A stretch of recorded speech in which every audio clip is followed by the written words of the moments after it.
मुस्लिम लड़कों को बुरी तरह से पीटने के मामले को लेकर जवाहरलाल नेहरू मेडिकल कॉलेज पहुंचे दिल्ली सांसद संजय सिंह। आम आदमी पार्टी के अलीगढ़ के सैकड़ों कार्यकर्ता रहे मौजूद। संजय सिंह ने बताया कि जिन लोगों ने इन्हें बुरी तरीके से पीटा है वह योगी सरकार के गुंडे हैं, इन पर कड़ी से कड़ी कार्रवाई होनी चाहिए। संजय सिंह ने बताया कि आज मीट की रिपोर्ट भी आ चुकी है जिसमें साफ साफ आया है कि वह मीट भैंस का था। अब तो उन दोषियों पर कार्रवाई सुनिश्चित है और अलीगढ़ पुलिस को कार्रवाई करनी चाहिए जल्द से जल्द। और उन्होंने बताया कि हमारी पार्टी जो घायल युवक है उनकी हमेशा मदद करती रहेगी।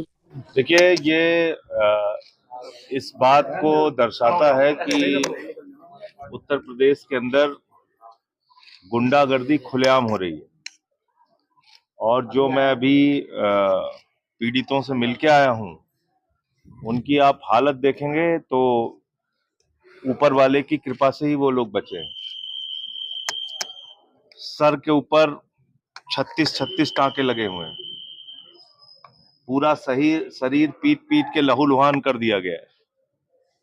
मैं कदीम से मिला, अरबाज से मिला, अकील से मिला, एक और ट्रामा सेंटर में अकील एडमिट है, उनसे मिलने जा रहा हूं।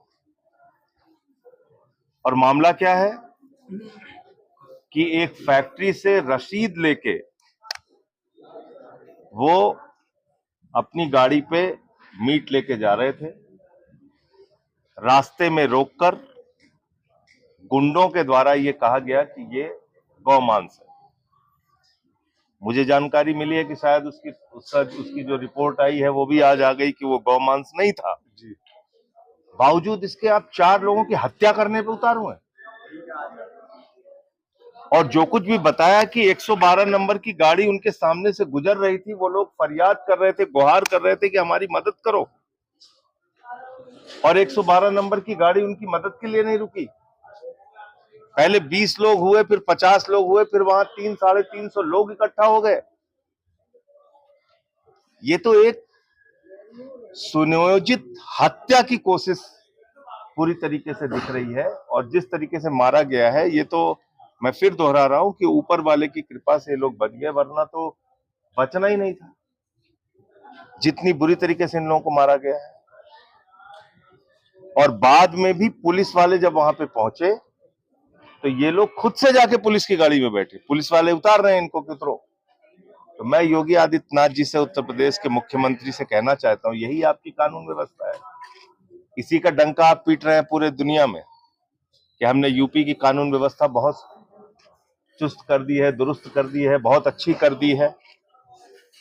तो धर्म के नाम पे, ये नफरत की राजनीति के नाम पे, ये इस प्रकार की गुंडागर्दी का लाइसेंस देना, मैं समझता हूं ये भारतीय जनता पार्टी की घटिया मानसिकता को दर्शाता है। और खुलेआम उनके राज में गुंडागर्दी हो रही है, ये इस बात को भी दर्शाता है। गिरफ्तारी को लेके अब तक 3 लोगों की गिरफ्तारी हुई है। और अभी जो मुझे पता चला है कि इसमें बहुत सारे ऐसे अभियुक्त हैं जिनको गिरफ्तार नहीं किया गया है, और उनको शीघ्र ही गिरफ्तार करके कड़ी से कड़ी सजा दी जाए। और ऐसी सजा दी जाए, ऐसा फास्ट ट्रैक कोर्ट में इनका केस चला के ऐसी सजा दी जाए जो दूसरों के लिए नजीर बने। सांसद जी, क्या मानते हैं जिस तरह से अब भैंस का मीट आया तो क्या लोग तो निर्दोष निकले एक तरह से? यही तो मैं आपसे कह रहा हूँ, यही तो मैं आपसे कह रहा हूँ, मैं यही तो आपसे कह रहा हूँ कि ये गुंडागर्दी का एक, देखिए लाइसेंस उनके दिलों के, ये उनके पास लाइसेंस था, वो जो मीट लेके जा रहे थे वो वैध था, उसकी रसीद थी उनके पास। तो इसमें तो कोई सवाल ही नहीं थी कि कोई गौ मांस वो लेके जा रहे थे। दूसरी बात यह है कि आप क्या गुंडागर्दी का लाइसेंस दे सकते हैं किसी को कि कुछ लोग इकट्ठा हों और वो पकड़ के सबको मारने लगे और झूठा आरोप लगा के गौमांस का। अब तो रिपोर्ट भी आ गई कि गौमांस नहीं था। तो इसका मतलब कि आपने जानबूझ के एक माहौल बिगाड़ने के लिए, और जो नफरत की राजनीति का प्रचार, हिंदू मुसलमान की राजनीति का प्रचार जो बीजेपी के राज में चल रहा है, उसके कारण ये हुआ। पुलिस की मौजूदगी में पीटा गया तो क्या ये सारा कुछ बताया उन लोगों ने कि पुलिस वाले वहां से 112 नंबर की गाड़ी गुजर रही थी, इन लोगों ने, और दिन दहाड़े 9:15 बजे की बात है, 9:15 बजे की बात है, यानी कि खुलेआम रोशनी में गुंडागर्दी का लाइसेंस है। योगी जी बोल रहे हैं कि 0 टॉलरेंस की बात करते हैं, यूपी से गुंडे भाग गए हैं, योगी जी का कहना है। योगी जी के द्वारा प्रायोजित, उनके संगठन, उनकी पार्टी के द्वारा प्रायोजित गुंडों को लाइसेंस मिला हुआ है कुछ भी करने का। 24 घंटे में 14 हत्या हो रही है उत्तर प्रदेश के अंदर, एक ही जिले में, लखनऊ में। तो आप अंदाजा लगा सकते हैं कि क्या हालत है कानून व्यवस्था की।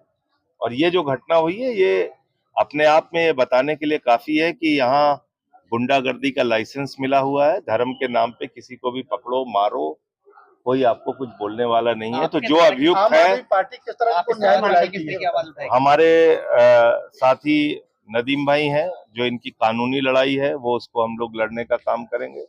इनकी जो दवा इलाज में जो भी आर्थिक मदद होगी उसमें भी हम इनकी मदद करेंगे।